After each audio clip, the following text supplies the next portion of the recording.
Kitu watu wana confuse what they think vasectomy is same as castration. So nasamanga huyu alienda alimalizwa alisha. Wewe ni bure kabisa, but it's not. I think it has a positive effect. Wow. Yeah. It became even better, more active after that. And I was like, ama ni hizi mawaya zinafanyanga hata sometimes mtu anaenda to round 1. But it was good. So akatuambia after 20 ejaculation will be safe. So 20 ejaculation is 3 months. But now being a lawyer man, that's a one day act. Si task kubwa.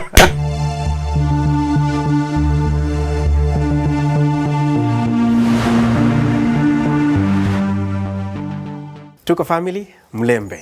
Those are the greetings we are getting mostly from here in the western side of Kenya. Now imagine this. You're a man, you go for vasectomy. But after like 4 months, your wife gets pregnant. Now, I know there's so many questions that surround that area, and you also maybe have some more questions.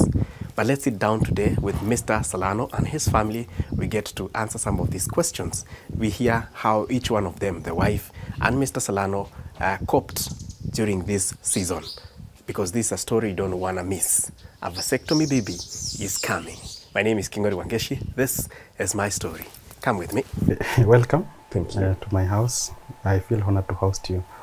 My name is Medgclay Salano inside.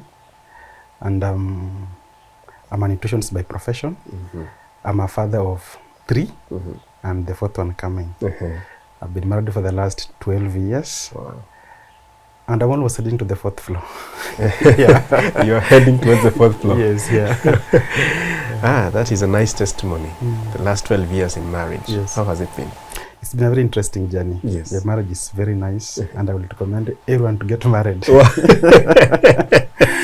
It has done you good. We yes, can see. yeah, I was. Now you are 1 GB like me. you're about 2.5. All right, thank you. Yeah. We are here because of a very interesting thing that happened. You've already told us that you're a father of 3 and the 4th one is coming. Yes. And you wrote to us. What is that really happened? Actually, I came from a very big family, same to my wife.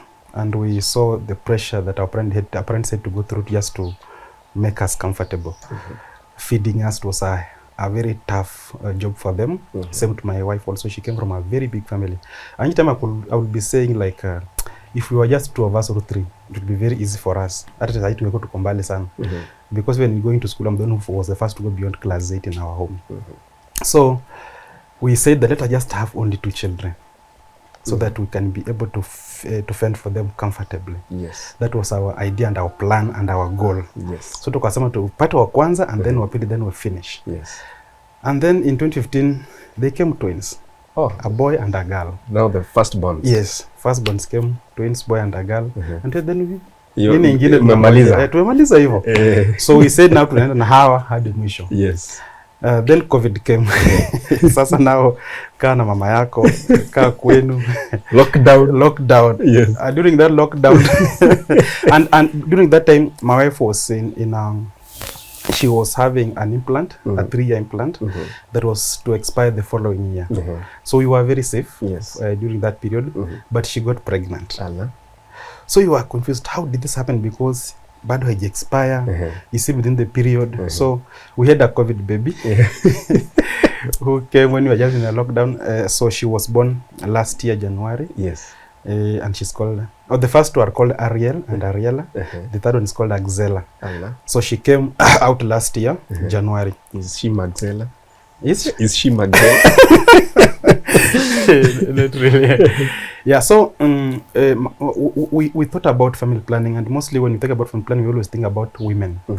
So it has become like a wife's planning or female planning. So long a family, family is both me and you. Yes. And so my wife has been using the contraceptive since she was 21 when we got married. Yes. So you can imagine using the whole her life. I felt like it was a burden to her. Yeah, we may say that haina side effect, but in long term, these things you keep on putting in your body, they have effect a long time. So we said, what can we do so that we can have a long term a solution to this. And you don't want to have any more children. Yes, yeah. Because we are comfortable now having the 3, 2 girls and 1 boy. We were very comfortable with that. So we said, what about vasectomy? Yeah, I said, yeah. It's something that I can go for, because if it's family planning, it's my responsibility as a man and also a responsibility as a woman. We just think, because wakisemanga family planning, naambianga bibienda angalia gani inaweza kutosha. Naenda angalia kama ni coil utawezana nayo, ama ni shindano, is that, ama ni implant. So you always leave for women to go and find out what is good for them. Then we come and plan. Yes. Sasa sisi what tunajileta tu. We never take that responsibility. The only thing we can do maybe kama tumeenda sana ni kutumia CD as the way of family planning or withdrawal. So I said that I could think of vasectomy as one of the options I will take. So we said when this baby has now come, we go and do it. Yes. So last year in June, and you just decided from the heart yourself. Yeah, we discussed and I was very free with it. And I felt it was a good decision to make as the head of the family. Yes. So last year around July, on 12th, I went for the procedure. First of all, even before I went for it, I saw it being advertised by I think it was also, it was on TV. Yeah, it was on TV. So akasema they'll be moving around carrying out the procedure. I said, let me take advantage of that. So I went for the procedure and then I did it. I was told it's just a 25 minutes procedure ndanga haraka, because we were a number of men there and walikuwa wanaingia tu wakitoka. Wanaingia wakitoka, haikuwa inakawia sana. Haukushtuka ukiwa pale kwa laini? Sasa okay.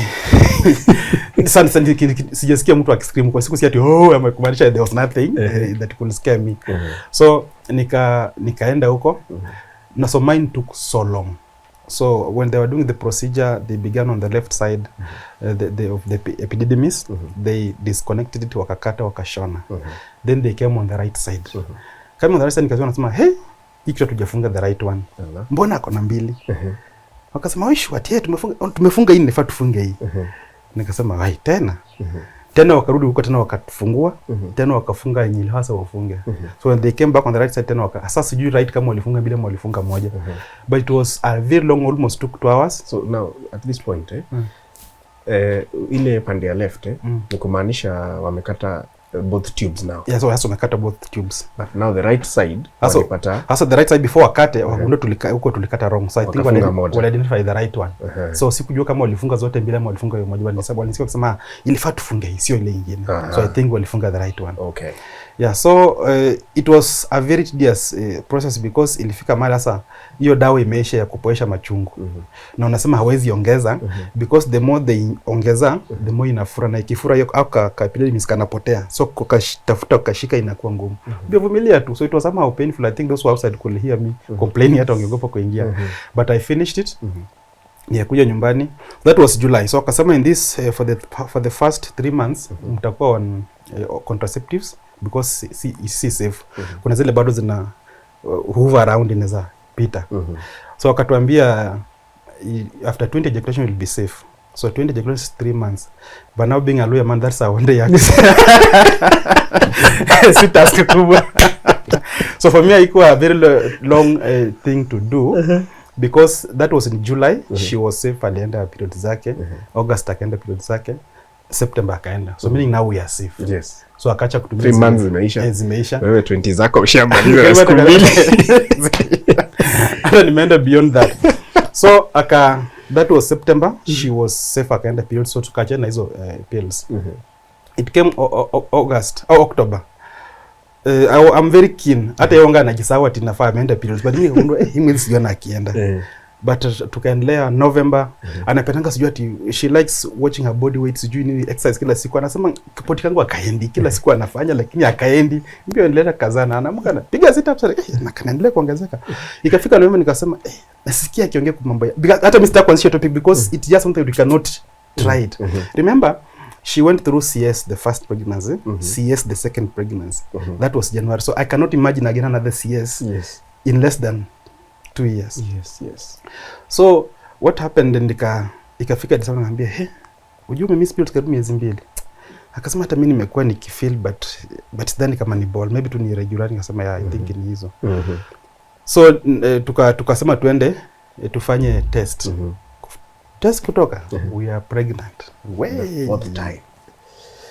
The third time, the fourth child. Oh, the third time, the fourth child. Sasa nasema na how do you go about this one now? what do we do? Ya fia yake ilikuwa kitu ya kwanza, nenda CS the third time. Nimekuwa CS hii mwaka. Alafu kitu ya pili, kwa hii plot nimekuwa na mimba na some 2 women who are company. Tena na wengine tena this year they also tunasema kila mwaka kuna sindikizanga other women to labor. So it was something that really crushed her. Daktari akaniambia mtaka tutoe. Tukasema kutoa si option, but we just want to know, is it safe to have CS more than 3 times? Wakasema hata 6 hata 10 is safe. So that relieved us. And so tukaamua wacha tuiweke hivyo. Tukaenda kufanya ultrasound hiyo December. Tukapata she was 11 weeks pregnant, almost 3 months pregnant. Na si hatujaijua. Na nyinyi hamjui? Hatujaijua hiyo. Pale ni katiba tu, yani mlio kiingia pale anasoma. Sasa tuko sawa. Alafu kitu watu wana confuse, they think vasectomy is same as castration. So nasemanga huyu alienda alimalizwa alisha, wewe ni bure kabisa, but it's not. These are very just a normal family planning method that doesn't hinder you, and in fact it hikes you again. Now, okay. I did not expect that, but let me get it once again. So because you're not a doctor, yes, but you underwent the procedure, so you can tell.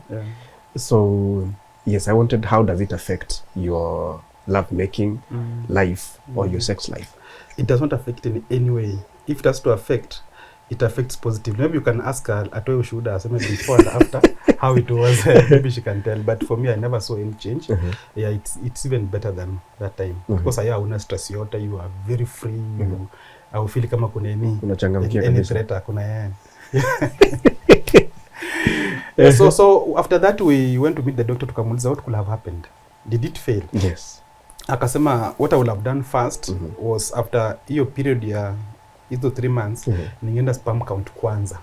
Yenye si kuenda because hiyo participates yake na leverage sperm count. So akasema ungeenda sperm count kwanza before engage kwa bila ya kutumia pills. But akasema you will go after ameza muende mfanye sperm count muangalie kama ili fail ama haikufail. But akasema there are 2 possibilities. Either way, naweza kuwa pengine in that period of 3 months kuna you only need 1 sperm to fertilize and so kulikuwa na kamoja tu mahali kana huva na that is it. Or kuna uwezekano inaweza kuwa ili fail, which akasema high chance mwa haiwezi fail. But akasema to ascertain this, go for a sperm count next year and then just after the child is there so that you can now jua kweli ni nini ilifanyika. So I'm here to go for the sperm count. So but still you have a testimony that you have a vasectomy baby coming. Yeah, there's now a vasectomy baby coming this June. You're that old. It's now getting May. Yeah, in the next 3 weeks she'll be delivering. Wow. Yeah. Tushabook tayari siku atafanya CS, so we are waiting for the day. Kuna jamaa wetu tu hapa behind the camera anauliza unakulanga nini? Kwa nini? Kwa sababu twins. Alafu hata after vasectomy bado hata bado implant bado. Baika implant ndio hiyo bado, kwani I don't know, but it's the grace of God. Okay, in our home we had so many twins. Like my mother gave birth twins 6 times. Like 12 kids were twins. Those you what also, but we had so many twins coming, and then also my wife miscarried twins sometimes before I part house. So it has been in us, and a child coming before when she's under the implant, we can't explain that. Because hata tulijua ilifanyika jitingi kwa kweli, tukasema kweli ilitoka haiko kweli ilikuwa na implant. Akashika mimba hivyo, and then pia we vasectomy, so bado hatujui, we don't know the mystery behind that. And okay, you're not a doctor, maybe we need to ask a doctor whether now there is need for you to go for a second surgery so that pia wafunge ile tube ya pili. Tulisema kama itakuwa maybe ili fail huko sirudi, so what we can just do, maybe she can now do TB for herself, TB ligation, TTL, I think ile wanafunga time watakuwa wanafanya CS, so that it's either way. Naweza funga maya fungwe. It's still something. All right. That is quite a testimony from a man who decided to go for vasectomy. Yes. Would you advise men to go for vasectomy? It's a huge debate out there. I think you look at yourself. Do you think you have achieved what you want? Yeah. Do you think the number of children you have is what you need, or do you still need more? Kama unaona bado unahitaji wengine, endelea kunini, but kama una feel I want to have a family of 2 or 4 or 6 or 10, ukishafika hapo it's good you go and do it. It doesn't affect you in any way. It doesn't affect your ego, it doesn't affect any way. It doesn't, yeah. Most people always beat alafu wanaweka chini. Hata sikuliweka chini ya maji tu kutaka watu wasijue. By the way, nobody knows. Very few people know about it. Hatukutaka ati kwa public nilienda vasectomy. Watu tutasema niko ihusu, but nikasema kwani kitu nilifanya nililazimishwa. Something I did from my own heart, and it's something that is good. And I would advise anyone who wants to do a family planning, go and do it. So yes, it's permanent and reversible, but now that's what we have faith that the children will have. They'll grow to adulthood and they'll bury us when we are old. So we don't have any fear of losing them. All right. Yeah. Final question for you. It does not in any way affect or contradict your culture as a Luhya man? I can say that I have tried my best to distance myself from my culture in very many ways. If I just give you a short history, like I could see my brothers and my sisters, wakishapata mtoto, they will call home and say, tumepata mtoto mvulana, who do we call? I never did those nonsense. I used to name my children according to how I want them to be named, with their name, with their meaning. You see, we have names in Western that are very funny. Okay, Nasujuma Sanganjira, Mashtendechere, Shipendi, Mwitsikolo. Very funny that you give a child a burden ambayo hajui hata yujini na kusaidia nini. Then also, as after mtoto amezaliwa, lazima upeleke nyumbani, anyolewe. Like me, I was staying a lot when the kids were born and I was jobless. Watu wamezaliwa, inafaa upeleke nyumbani waende wanyolewe, na kila mtu inafaa kuwa na bahasha, sijui kutakuwa na celebration nini. It was going up to almost 4 to 3K. Na Gillette ni 50 bob. So what do you do? I took a Gillette, nikakasati, watu sijui watakufa, unaweza nyoa watu wako mwenyewe, kwanza ni mafast ball, naambia I am out of those cultural issues. So I'm no longer a slave of culture. So I do things as an elite. So hizo ziko hii nifunga nikanyoa tu wenyewe, and I've been doing things according to Salano, not according to as a Luhya man or as a what, but as a Christian. Yes. Yeah. And you really love your wife. Yeah, I very much. All right. Yeah. Can we talk to her? Yes, you should. Thank you. Yeah. Thank you very much for that wonderful story of your family. Let's talk to Mama Twins. It's my pleasure. Yes. So my real names are Berry Lakinyi Salano. Salano is my husband. Yes. Now for 12 years, we are going to the 13th year. We met in campus, Egerton University, first week of first year, and we got married in the second semester. Huh? You got married in campus? Yes. You're one of the few couples who get married in campus. Okay. And we moved out of the campus.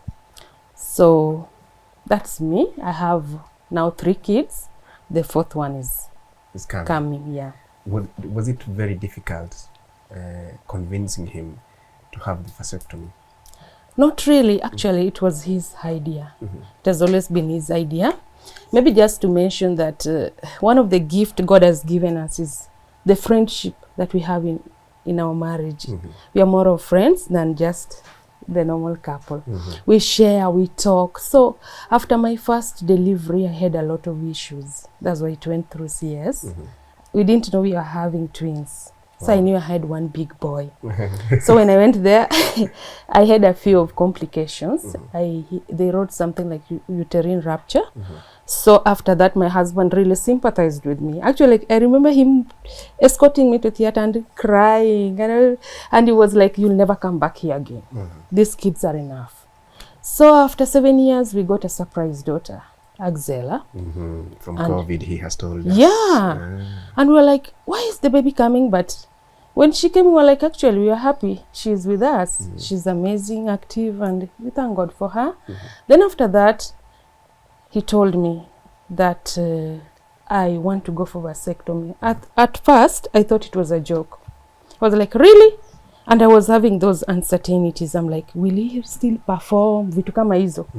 Does it affect the sexuality of a man? I wasn't sure, but I was like, are you really sure about this? But being a health practitioner, he is more of, they have had projects sensitizing men on how to take part in parenting and help their wives. And it's also important I mention that my husband takes me to all antenatals. Even after the delivery, we still go with him. I go for my monthly antenatals in Aga Khan, here in town, and he takes me. He takes an off from work and we go together. So he's part of this thing. And I thank God. That's a gift, a rare one. It is. Being a lawyer, you know how lawyers are hard and cultural and such like. So I think one thing is because he's born again and also he loves his family. and he loves me. That one I know. Yes. Yeah, so it wasn't hard. It wasn't my opinion. It wasn't my, like I suggested. It was from his end that I want to go for this thing, because another thing, he doesn't like this family planning. He says that in my 50s I might get I don't know, fibroids and all those pressure and those. That is how he sees those things, that after prolonged use, a lady might end up having those complications. Yeah. Did you accompany him during the vasectomy? Yeah. Wow. So he takes you to the hospital for antenatal clinics, takes you to theater to get your children. Yeah. And now here you are taking him to the vasectomy. In fact, when we are booking for the CS, like the second one, I rarely go and talk to those doctors. He just does everything. I just sit there, I put my finger. And also like this one we booked, I just go. I accompany him for the whole process. Yes. Yeah. Did it worry you when it took longer than usual? The vasectomy? He told us his took longer. Yeah, it worried me, but he came out after around 2 hours, or it was 1 hour, some 45 minutes. But they said that his morphology or something is a bit different. Yeah, so something like that. They tried the other side. They realized that they cut Billy, something like that. Yes. So he was trying to explain to me. And also he was saying that he was bleeding, sijui hiyo dawa ya that anesthesia. It ended in the process, so he began feeling pain, something like that. But I knew it wouldn't be an issue because the doctors. The doctors were good. Yeah. Kuna kitu ameambia tuhakikishe. Yani tunaweza kuuliza ili tuhakikishe. Okay. Kama vasectomy ina affect kusoma katiba page 1 to chapter 1 to chapter 10. I think it has a positive effect. Wow. Yeah. That's sincerely I can say it has a positive effect, because I don't know how it works, but I don't know, but it became even better, more active after that. And I was like, ama ni hizi mawaya zinafanyanga hata sometimes mtu anaenda to round 1. But it was good. I don't know, because we are so much of friends, but I think after that he was better. Yes. He was kind of better. The only time I would say he was a bit down near the first. He was told 1 week, but we extended to the next week. Okay. So and then I had to give him time to heal. Then after that, Tuko resumed too.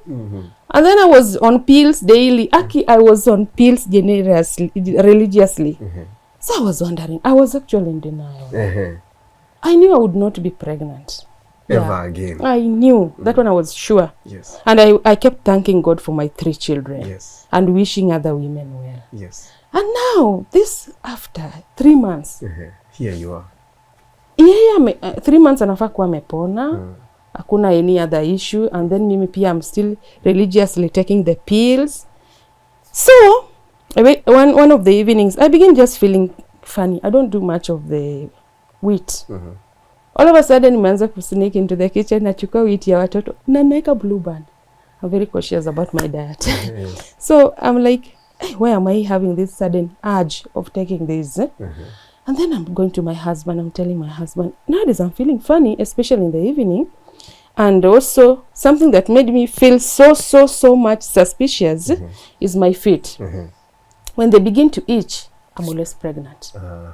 So I went to him and, darling, do you think somebody can be pregnant after vasectomy? It's not like I'm pregnant. Yes. I'm just asking. I've seen online. Asking for a friend. I've seen online a woman saying that she was pregnant after vasectomy. Do you think it's possible? So man, I don't know. Maybe isolated cases. But I was like, okay, never mind.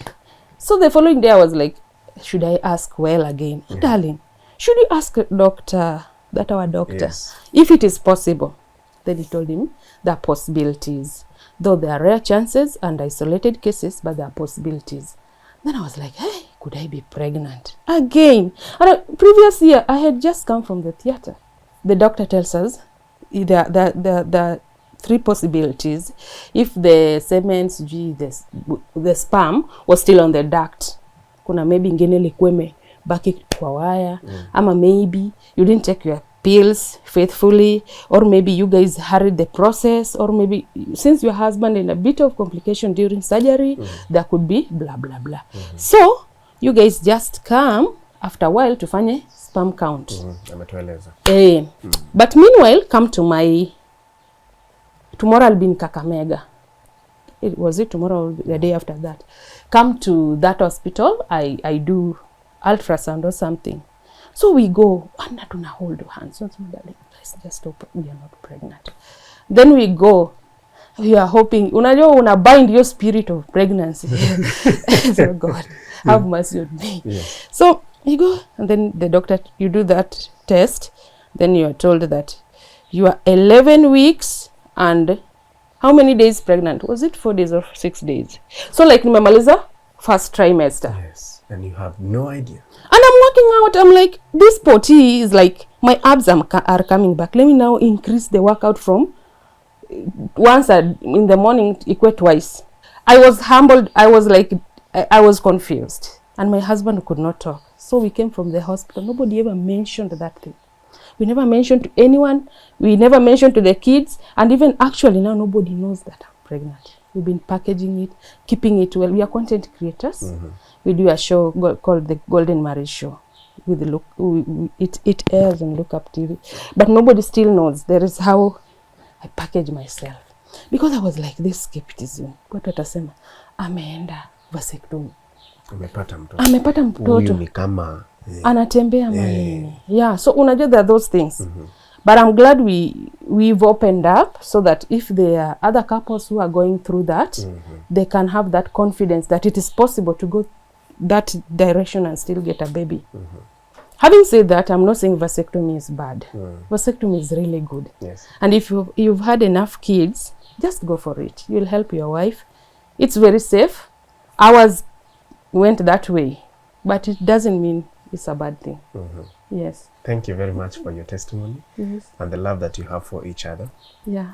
We wish you all the best. Thank you. And you know, he said that now a vasectomy baby is coming.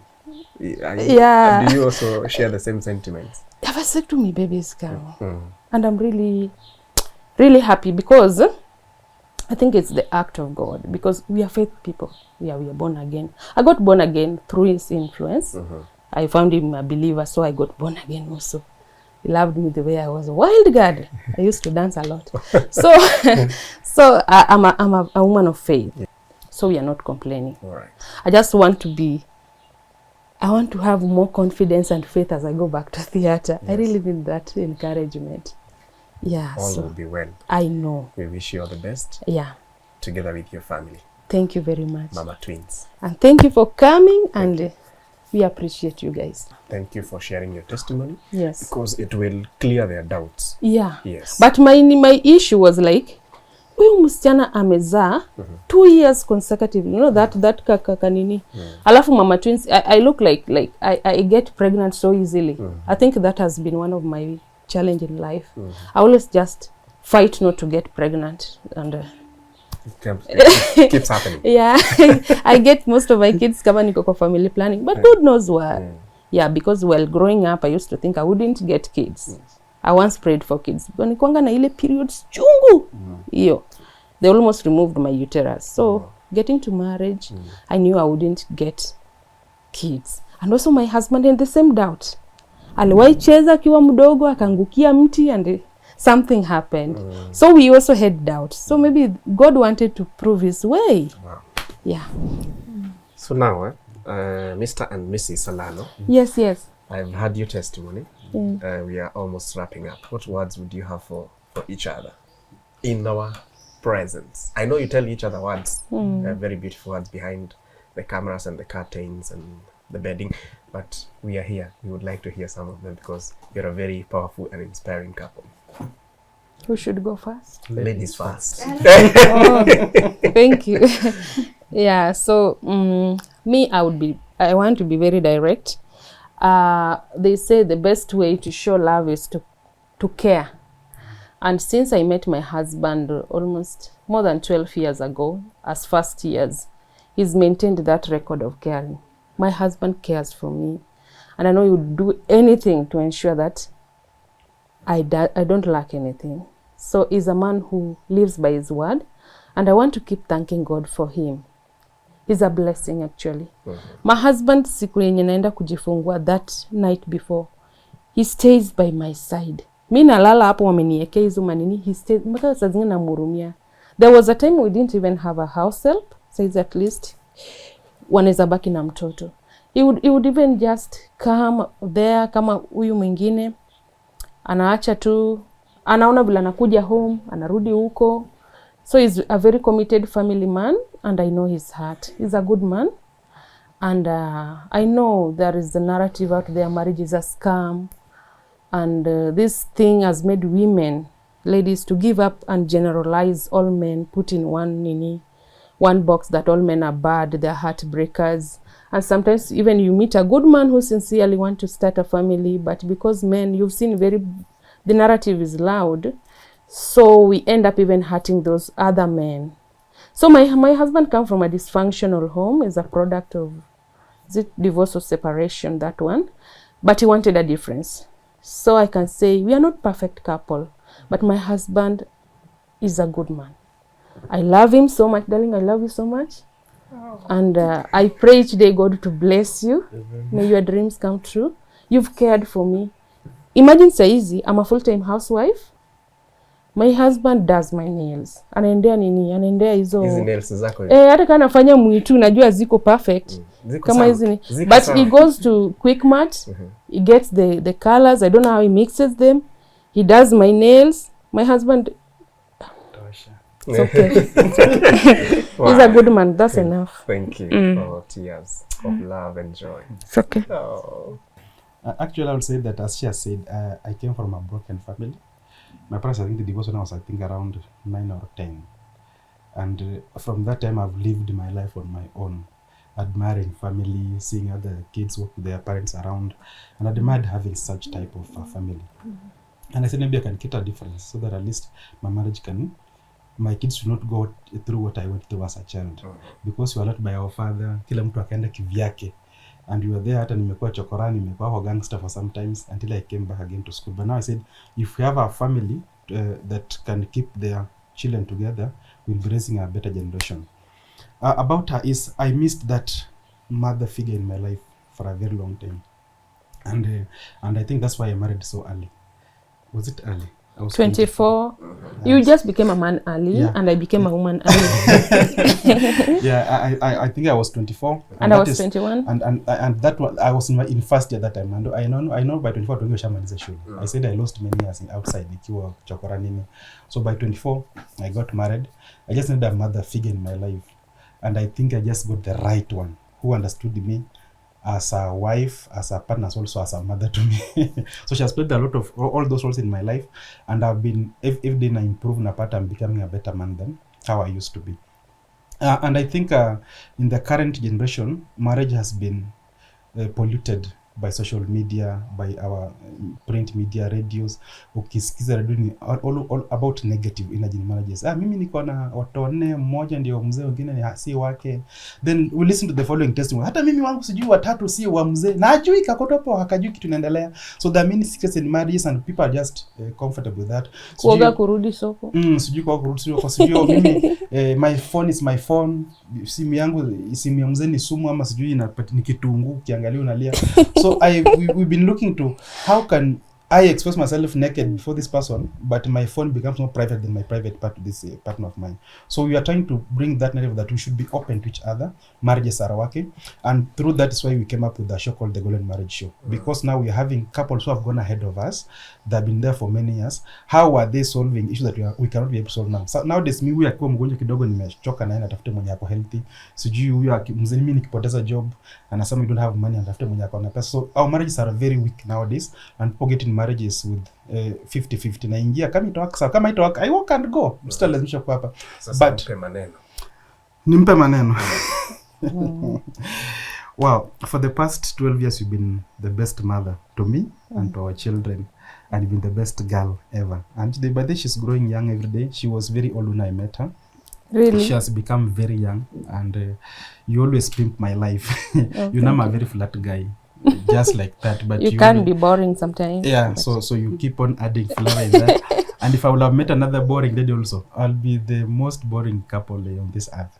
But because of you, you've added a lot of flavor in our marriage, and I thank you so much for that. yeah, God bless you. Yeah. No, thank you very much, guys, for hosting us. Yes. And I don't think I have anything else useful to add to their story. We were here for their vasectomy story, but you see the kind of love that they share. That is the story of Mr. and Mrs. Salano from here, western side of Kenya, that is Kakamega. And thank you very much, Western region people. We will be back. We see you have very beautiful stories. My name is Kingori Wangeshi. This has been my story right here on Tuko. Until next time, kwaheri.